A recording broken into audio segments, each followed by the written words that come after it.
You don't know I'm back with a new. Hey, guess who's back?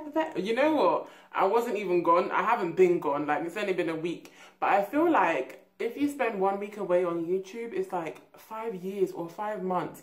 And it's weird because it's really not that long. 1 week is not that long. The last time I uploaded was on Tuesday, even though I was having laptop issues. I still have laptop issues, but I will find a way to do this. When there's a way, there's a will. Repeat after me. When there's a way, there's a will. So today, as you can tell from the title, I'm going to be talking about Fenty Beauty. Everyone and their auntie has been talking about this. If you don't know what Fenty Beauty is, I wonder for you. I don't know for you. But Fenty Beauty is Rihanna's new line, like a new makeup line. It came out and it was like, even me, I'm not gonna lie. I feel like I went to bed mad early the night before it got released. So I woke up mad early and I was just like, I have 3 different tabs open just in case the first tab didn't work. It felt like I was buying a Beyonce ticket. Well, like, I was like, am I buying Beyonce's tickets? Am I buying makeup? What is all of this? But I knew from the moment that, you know, she gave out little sneak previews, I knew what I wanted from this line. I knew I wanted a lip gloss, because if you guys have been watching my videos from when I started, what was I wearing? Lip gloss. So I knew I wanted a lip gloss because her one was pink and the ones I have is orange base or like brown. But I was like, I want that lip gloss. And I knew I wanted a blotting powder because I have oily skin, so I wanted just to pat. And I got those things. Like, this is my Harvey Nichols bag. These are my products. I am proud of Rihanna. I had to go out and support. She had to have my coins and I had to support. I haven't bought her foundation yet, but I do know I am shade 480. But I will be purchasing when my actual current foundation runs out because I don't see the point in buying like new foundation when I still have foundation. You know, save your coins. But I am so proud of what Rihanna's done. I'm not even a Rihanna fan like that. I'm not like, I have never bought an album of hers. But what she's doing and how she's trying to represent us, as in us, wow. And even not just like dark-skinned people, albino, she's really doing the damn thing. And I am so proud of what she's done, and I'm so proud of how fast it's selling, and I'm so proud of the support it's had, like social media, like, whoo, it's been amazing. And I'm just like, salute Rihanna. I had to give her my coin, and she'll probably get more of my coin when I actually have products that have run out. Oh, but one down point about Fenty Beauty is that Rihanna, I love what you're trying to do with the dark tones, but in foundation, but how could you forget the dark tones in the contour? Because I tried Espresso, which is the darkest color, and when I tell you, it was a nope. It looked like the foundation on me. I was like, what? I was like, how does that even make sense? Like, you've gone into deep, rich, dark tones, but the contour stick, like, sis. I'm gonna give you time to work on that because you came out with 40 different shades, and more power to you. But that was a downer for me because I was like, I really wanted to try contour, and if I was gonna buy contour, I wanted to buy it from her because she made sure she was inclusive in every single way possible. So I was just like, I was really disappointed in that. Nikki Perkins said it best. She was like, you know, she's done so well going with all these dark tones, but dark girls want a contour too, like chiseled. But you know, we'll see how it goes. We'll see if she works on it in the future. But that was the only disappointing part. Anyway, what I really wanted to talk about, so that's my little raven talking about Fenty Beauty, because I did buy it and I did try it and I was out here, yeah. I'm not going to do a tutorial for you guys on Fenty Beauty because there's lots, but I wanted to talk about the politics and the social impact of Fenty Beauty. Yeah, the same way someone who studied graphics might look at Fenty Beauty and think of it in a different way is the same way I'm looking at Fenty Beauty and the impact it's having on our culture in a different way. First things first, I have to commend Rihanna on the marketing, because when you think about what Rihanna's done, she has literally found every girl from every background and she's put them on her ad campaign. Could you believe it? When I first saw like the advert for Fenty Beauty, I wasn't like, oh yeah, Ducky, but I'm not insulting her, that's literally her name. I wasn't like, oh, Ducky is in there, like, oh my god, dark skin girl. I was actually like, hold up. Paloma, a plus size model, is here. And I was like, you get my coins, Rihanna. That's how you're going to get my coins. The fact that you've included everyone. And then some people might be like, Paloma ain't even plus size. She is in her own right. Like, people think that plus size is only one way. Like, she is in her own right. That's what I'm going to say. I understand what you guys are getting at, saying, oh yeah, plus size, like in all the right places that society accepts. But again, she's a plus size woman. We need to respect that and not trying to make her story seem small or like she hasn't experienced, you know, like she hasn't experienced issues being a plus size woman. Because let's be real, she could not have gotten on the runway back in the day. That's something she would have had to face. So when I saw Paloma, I was like, you're getting my coins, because you remember the plus size girls wear makeup too. And makeup is not about size in any shape or form. It's not about size, but she could include bigger girls in this campaign. It made so much sense, like so much sense to me. Her makeup artist, the makeup artist for this brand is Priscilla Ono. I think that's how you're saying her name. And she's plus size. Now, if you think about this, guys, think about this. There was kind of this connotation that bigger girls don't look after themselves. I'm not gonna lie to you, I've had men compliment me and say, yeah, you're a bigger girl, but you really look after yourself. I like that. And it's like, what does that mean? What is all this meaning? Like, it's like they expect you to just not look after yourself, to be like, and it's like, no. So I like the fact that Rihanna's got this plus size girl, and maybe I'm thinking about it a bit deeper. She's got her in there, and that's something that Ivy Park, when I remember seeing the advert for Ivy Park, and I was like, Rihanna, I was like, Beyonce, and I love Beyonce too. I've been to 3 of her concerts, and do you know how hard it is to get a ticket? So don't tell me I don't love her. I was like, Beyonce's not gonna get my money for this, because she knows that bigger girls exist. Like, she has, in her band, she has the mamas, and they're all plus size. So you can't tell me now you're gonna bring out an activewear line, and you don't know that people with flabs, people with rolls exercise. Okay, B, no, I'm not going to invest in that. And I know Beyonce was just a co-founder for Ivy Park, but she's Beyonce. She has an immense amount of power. She's Beyonce, and the fact that she even went with Topshop, I was just like, okay. But that's the difference. And like, Rihanna really, you can see she thought about this in the marketing, the products, everything. She thought about it. Now, moving on, Fenty Beauty is so important to us. As I've said, it was really inclusive, but it's so important to us as women of colour. I remember 2 years ago or 3 years ago, I wrote a very angry Facebook post about how I felt like I was excluded. I was getting into makeup back then. It was like my first or second year of uni. Like, I was getting into makeup, and I would go to different shops. They'd be telling me, point blank period, yeah, we don't have your shade. And I was like, you mean to tell me you guys don't know I exist? So the importance of Fenty Beauty for women of colour everywhere is just immense, because now we can go up into Harvey Nichols. Like, do you guys, Harvey Nichols is in a very, very upper class area, like Knightsbridge, Harrow, that kind of area. I can go in there and I can be like, can I have it in my shade? And no one's going to turn around and say, we don't have that in your shade. Like, I am just loving the importance of what she's doing, and she's putting in the market that's there. Like, a lot of people are saying, oh, she should make the price lower. I'm just like, no, she should not, because we need to be seen there for them to respect us there. That's just how I see it. I don't think Rihanna should lower her price, her standard, nothing. It should be at the same place where they've been rejecting us for the longest time. It made me really happy to just see women of, like, black women just living their best life with their best shades. Now, moving on, it might seem like I'm trying to put a dampener on things, but I'm really not. I said this yesterday. I went to an event yesterday, Smart Brown Girls. Whew, I'm going to talk about that in a bit. I have my Juicy hoodie. It's not a hoodie, it's a sweatshirt, like Smart Brown Girls. Oh, I'll talk about that in a bit. So I went to an event yesterday, and I made a point. Someone was talking about Fenty Beauty. Of course, he had to talk about Fenty Beauty. It's not even been a week of it happening, so we had to talk about it. And oh yeah, I realised I talk with my hands a lot. I'm sorry. I'm not sorry. I'm just expressive person. I can't be sitting here like.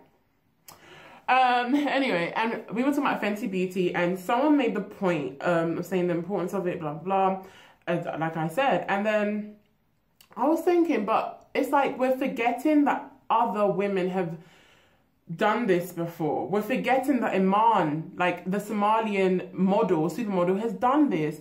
We're forgetting that there's brands like Fashion Fair, that we're forgetting these brands that have always tried to cater for darker skin tones. And you know, I made this point, and everyone was like, yeah, yeah. And then Julesy had a rebuttal. And she was like, yeah, but then we're not forgetting. At the same time, it's like they've forgotten how to market to us.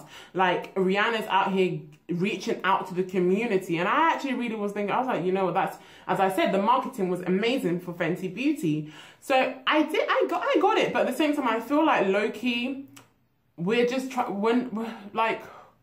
low-key, we've seen Fenty Beauty and we're just forgetting everyone else's efforts to include us.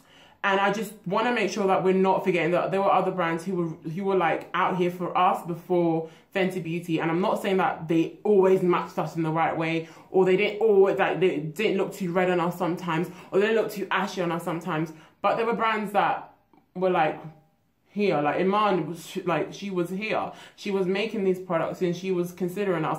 Yes, granted, Iman only had 24 shades, and by the way, Fenty Beauty is not the only brand that has 40 shades. I'm not throwing shades, but it's the brand that considered every single tone, every single tone. She considered us. But I'm just saying, like, let's not forget that there were these companies, and as I said, I understand we didn't forget these companies existed. It was just a matter of Rihanna making a point to the higher up, and also the marketing style that Rihanna's had. Now, moving on to another point that might seem like I'm throwing all the shade. I'm not throwing shade, I promise you. As I said, I spend my own money on Fenty Beauty. I'm not trying to throw shade.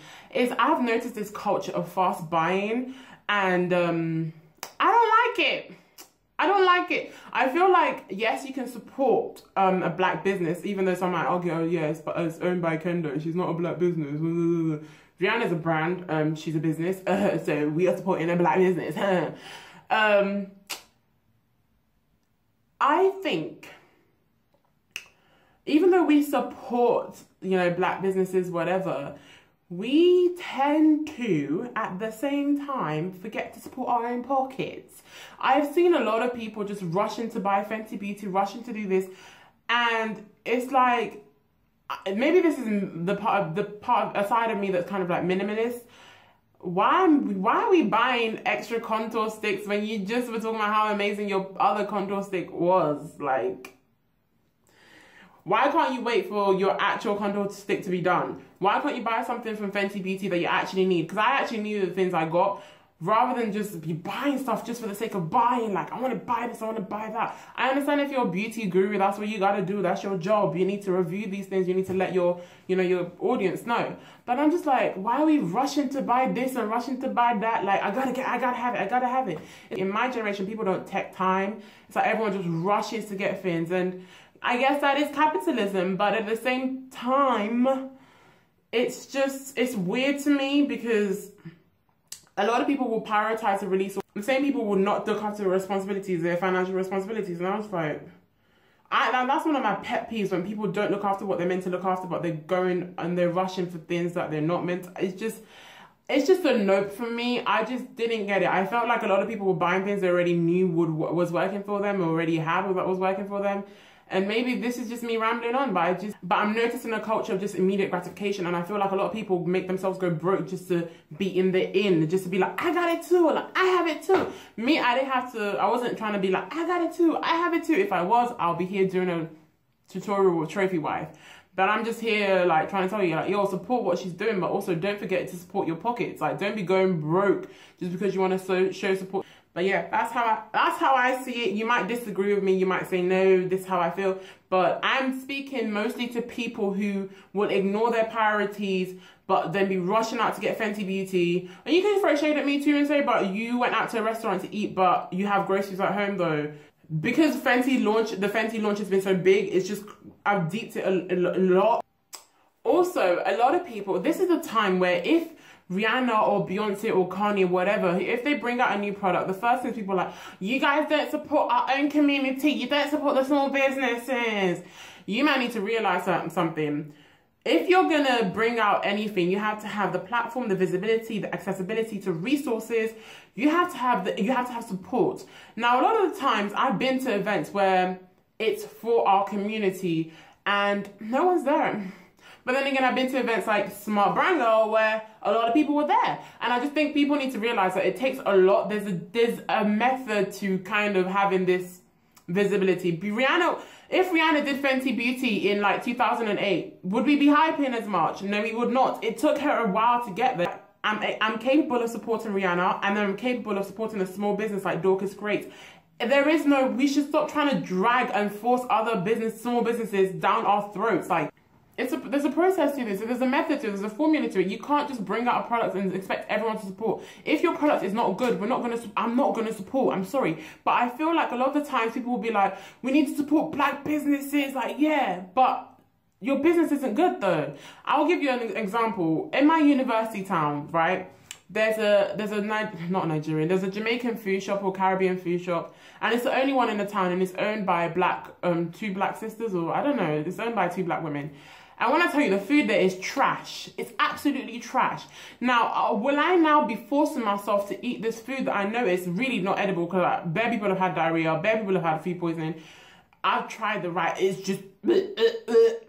Will I now be forcing myself to eat this food all in the name of supporting the black business? Hell no! Like, we need to make sure when we bring out things, it's quality. Your business will be supported if it's quality. Like, it's a formula to this thing. If Rihanna released Fenty Beauty back in the day when it was Pondery Play, we would not have supported. Like, maybe she would have got sales, but not at this level. She's making a literally new generation of beauty. So we need to stop trying to say, oh, you guys don't support your other, like... People do support them. The right people who are meant to support you will support you. I don't force myself on anyone. Things will happen organically. You need to have visibility, access to resources, and that's probably what all these bigger celebrities are having. But we should be mindful that they are smaller black businesses that are making it, and they actually are doing all right. So it's not a case of we're all ignoring each other and we're all just supporting Beyonce and the big stars. There are quite a lot of black businesses, especially on Twitter, that are doing quite right, getting the support. So my question to you is, when was the last time you shared your friend's Etsy page? Make sure you did that before you start saying we don't support each other, because we absolutely do. I should have said this at the beginning of the video, but yesterday I went to Smart Brand Girls, Sip, Wit and Tea. Wait, Sip, Wit and Tea? No, Sip, Wit and Chat. It was a Julesy event. It was done by UK Afrolista, and I met Julesy. I met so many awesome women that I've been following online. I met Liz's Live. She told me I was beautiful. I met her. I met Gracie May. It's Gracie May. Who else did I meet? I met Love Laifa. I met Ruby. I can't remember her channel name, but I know it has Ruby in it. Who else did I meet? I think that's everyone. And I met some awesome, like, everyday black women, like Shill. I met, it was amazing. And they were all awesome and engaging, and they just were, I'm so happy I met every single one of them. And, I'm just so happy to be a Smart Brand Girl. Like, the conversations we were having were just so beautiful. We were talking about, like, friendships and emotional maturity, and we were just talking about, you know, making it and just everything. It was everything. It's nice to see someone you've been admiring online in real life. And all the other ladies I met, like Gracie May, she cracks me up. I really, really like her. Like, I was just so happy I met everyone that I met last night. Even the Curly Closet, how could I forget her? She was so awesome as well. We were talking about, you know, growing apart in friendships and all of that. And I love being in a room full of awesome melanin sisters. I swear I do.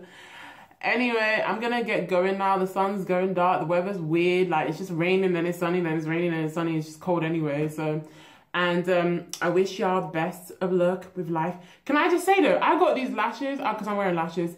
They're mink apparently, whatever. I got them on eBay. 5 pair of 5 lashes for $169. I'll put the link down below. You know, you might know me. You know what I'll do. I'll do that for you. I hope you all have an amazing day. But yeah, stay blessed, stay loved, and stay loving. Mwah.